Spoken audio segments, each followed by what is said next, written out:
So hello everyone, welcome back to another video. তো মূলত শাকিব খানের নেক্সট সিনেমা নিয়ে কিন্তু অনেক রকমের আলোচনা চলছে যে তার নেক্সট সিনেমা তো অফিসিয়ালি মোটামুটি অ্যানাউন্সমেন্ট হয়েই গেছে এবং তা সে চুক্তিবদ্ধ হয়ে গেছে সেই সিনেমার সাথে, যেটা 90 দশকের টাইম লাইনের উপর বেস করা একটা গ্যাংস্টারের সিনেমা হতে চলেছে। তবে শাকিব খানের আর একটা সিনেমা নিয়ে কিন্তু এখন চর্চা শুরু হয়েছে। রিসেন্টলি আমি ফেসবুকেতে বা সোশ্যাল মিডিয়াতে এই জিনিসটা দেখলাম যে গুপ্তা প্রোডাকশন বলে একটা প্রোডাকশন আছে, যেটা ওয়েস্ট বেঙ্গলের একটা প্রোডাকশন হাউস। সেই প্রোডাকশন হাউসে কোথাও গিয়ে কাজ শুরু হতে চলেছে খুবই তাড়াতাড়ি, হয়তো সম্ভবত 2026 সাল থেকে কাজ শুরু হতে পারে এই প্রজেক্টটা। এবং এই প্রজেক্টটার মূলত যেটা পার্ট হতে চলেছে সেটা শাকিব খান নিজে হতে চলেছে। এই যে কাজটা হতে চলেছে সেটা কমার্শিয়াল জনারের উপর কাজ হতে চলেছে এবং এই কাজটার জন্য মূলত যাকে অ্যাজ এ অভিনেত্রী হিসেবে ভাবনা চিন্তা করা হচ্ছে সেটা হচ্ছে ইদিকা পাল। পালের সাথে শাকিব খান অলরেডি দুটো বড় বড় প্রজেক্ট করেছে, যেটার মধ্যে একটা অবশ্যই প্রিয়তমা আছে, যেটা দারুণ লেভেলে হিট হয়েছিল এবং বাংলাদেশের ইন্ডাস্ট্রি চেঞ্জ করার মতো একটা সিনেমা হয়েছিল প্রিয়তমা।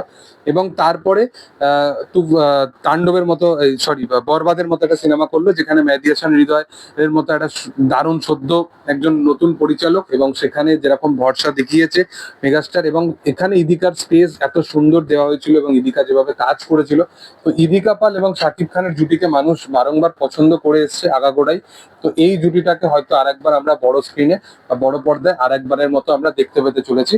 দেখার যে সেটা কিভাবে পরিচালক প্রেজেন্ট করে বা এই কাহিনী অ্যাকচুয়ালি কি হতে পারে, এবং এটা রিউমার না সঠিক আপডেট সেটাও এখন আমি জানি না।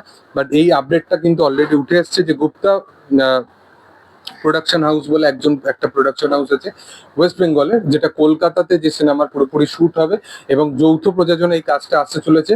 এবং মূলত এই কাজটার জন্য শাকিব খানকে আমরা মুখ্য চরিত্রে এবং ইদিকা পালকে আমরা শাকিব খানের অপোজিটে দেখতে পেতে পারবো। এবং এছাড়াও অনেক বড় স্টার কাস্ট থাকতে চলেছে। এবার দেখার যে সিনেমাটা আদৌ রিলিজ কবে হয়, কারণটা হচ্ছে 2026 অব্দি মোটামুটি শাকিব খানের যে দুটো সিনেমা আসার কথা আছে সেগুলো কিন্তু অলমোস্ট লক হয়ে গেছে। এবার 2027-এ আপকামিং দিনে কি কি সিনেমা আসতে পারে সেটা হচ্ছে ব্যাপার, কারণ শাকিব খান এর আগেও কিন্তু অনেকগুলো, প্রায় সবকটা পরিচালকের সাথে, বাংলাদেশে যে সমস্ত বড় বড় পরিচালক আছে তার সাথে কিন্তু তার কাজের মোটামুটি স্ক্রিপ্টিং লক সমস্ত কথাবার্তা কিন্তু ইনিশিয়াল লেভেলে শুরু হয়ে গেছে। দেখার যে সেটা আপকামিং দিনে কি হয়। তো তোমাদের কি বক্তব্য বিষয় নিয়ে? তোমরা আপকামিং কাজে শাকিব খানের জুটি হিসাবে কোন অভিনেত্রীকে দেখতে যাও সেটাও কমেন্ট সেকশনে জানাতে পারো। ভিডিও যদি ভালো লেগে থাকে অবশ্যই লাইক করো, শেয়ার করো, সাবস্ক্রাইব করো চ্যানেলটিকে এবং পাশে থাকা বেল আইকনটা অবশ্যই প্রেস করে দিও। Thank you all, by.